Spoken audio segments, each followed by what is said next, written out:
İzlerken çok fazla keyif aldım. Keyif aldığım için de size önereceğim Kurt Adam dizilerine hazır mısınız dostlarım? Normal şartlarda Kurt Adam kavramına çok aşina ve aşırı derecede seven ben, bir de Kurt Adam dizilerinin ve filmlerinin hastası olmam bir köşede dursun dostlarım. Sizin bu dizilerle tanışmanıza vesile olup sizi biraz bile mutlu edebilmenin vereceği hissiyat bambaşka dostlarım. İlk olarak bahsetmem gereken dizi The Order.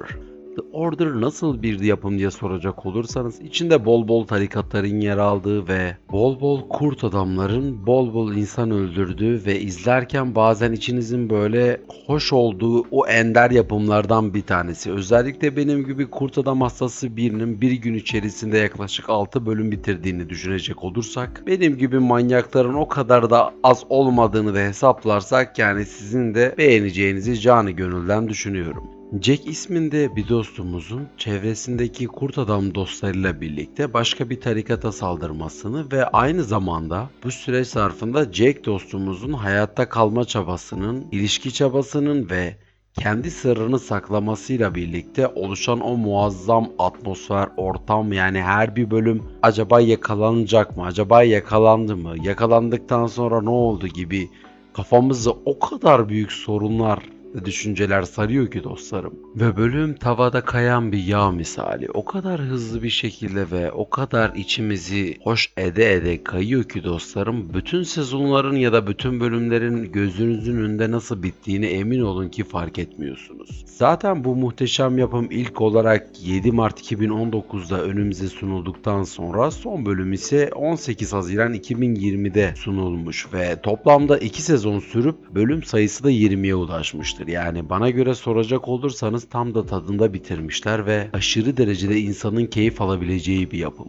Ve ikinci bahsedeceğim efsane yapım Being Human. Dizi anlatmadan önce size şu soruları sorayım. Bir vampir, bir hayalet ve bir kurt adam aynı evde yaşarsa ne olur? Bence bu soruyu bu kadar da fazla düşünmemek lazım. Eğer bu diziyi izlerseniz bu sorunun çok net bir şekilde cevabını alırsınız. İçinde kurt adamların çokça olduğu, vampirlerin çokça olduğu ve hayaletlerin iç dünyasının anlatıldığı bu efsane yapım şahsen bende o kadar güzel bir etki bıraktı ki halen bazen canım sıkılınca ve halen güzel, kaliteli ve ağızda böyle güzel bir tat bırakan yapım izlemek istediğim zaman izlediğim ender yapımlardan bir tanesi dostlarım. Çünkü evren içerisinde kurt adamların yaşadıkları sorunları, vampirlerin yaşadıkları sorunları, hatta ve hatta hayaletlerin bile yaşadıkları onlarca sorunu bize anlatmaları bir yanda dursun. Hikayeyi o kadar ilmek ilmek ve o kadar kapsamlı, detaylı ve güzel bir şekilde bize anlatıyorlar ki dostlarım, aşırı derecede keyif alıyoruz.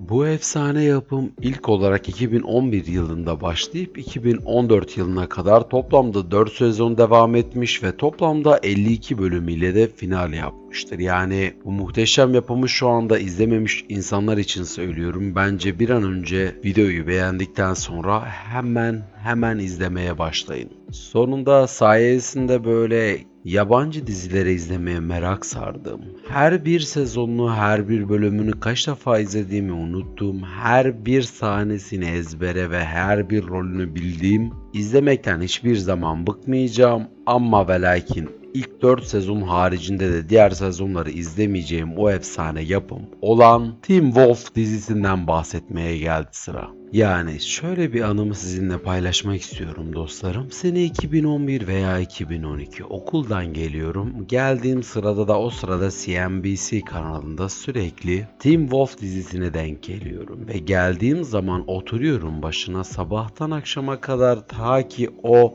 bölüm bitene kadar adeta soluksuz bir şekilde baştan sona kadar, hatta ve hatta bölümün fragmanını bile üst üste izlediğim ender ve ilk izlediğim yabancı dizi olduğunu söyleyebilirim sizlere. Yani ben bu yapımla büyüdüm, bu yapım da benimle büyüdü dersem yalan olmaz dostlarım. Yani bilmeyenleriniz için yapımdan bahsetmem gerekirse, Scott isminde liseye yeni başlamış bir dostumuzun bir kurt adam tarafından ısırıldıktan sonra ve bir avcı kıza aşık olduktan sonra başına gelen maceraları anlatan efsane bir yapım diyebilirim sizlere. Ama şöyle bir şey var ki ben kendi öz eleştirimi anlatmam gerekirse 4. sezondan itibaren diziyi neredeyse hiç izleme taraftarı değilim. Çünkü bana göre 4. sezondan sonra dizi sarpa sarmış ve tamamen kendini ilerletemeyen tembel bir senaryoyla birlikte sadece para kazanmayla odaklı yapılmış bazı işler diyebilirim size dostlarım. Bu muhteşem yapımız ilk olarak 5 Haziran 2011'de tamamen piyasaya çıkmış, ilk bölümünü ortaya sürmüş ve son bölümünü ise 2017'de bizlere sunmuştur. Ondan sonracığıma da toplamda 6 sezon sürmüş ve 100. bölümü de ortaya sunduktan sonra final yapmıştır. Evet dostlarım ve canlarım, bizzat kendi görüşlerimi hatta izlediklerimi size anlattığım bir videonun daha sonuna geldik. Eminim siz de benim anlattıklarımı beğenmiş ve sevmişsinizdir ki keza ben bunları size önerirken aşırı derecede mutlu oldum. Ama sizin de emin olun en az benim kadar sevdiğiniz ve önereceğiniz diziler vardır. O yüzden aşağıda yazmayı unutmayın ki bir sonraki videoda bahsedeceğimiz konu o olsun. O zamana kadar kendinize çok çok iyi bakın. Hoşça kalın.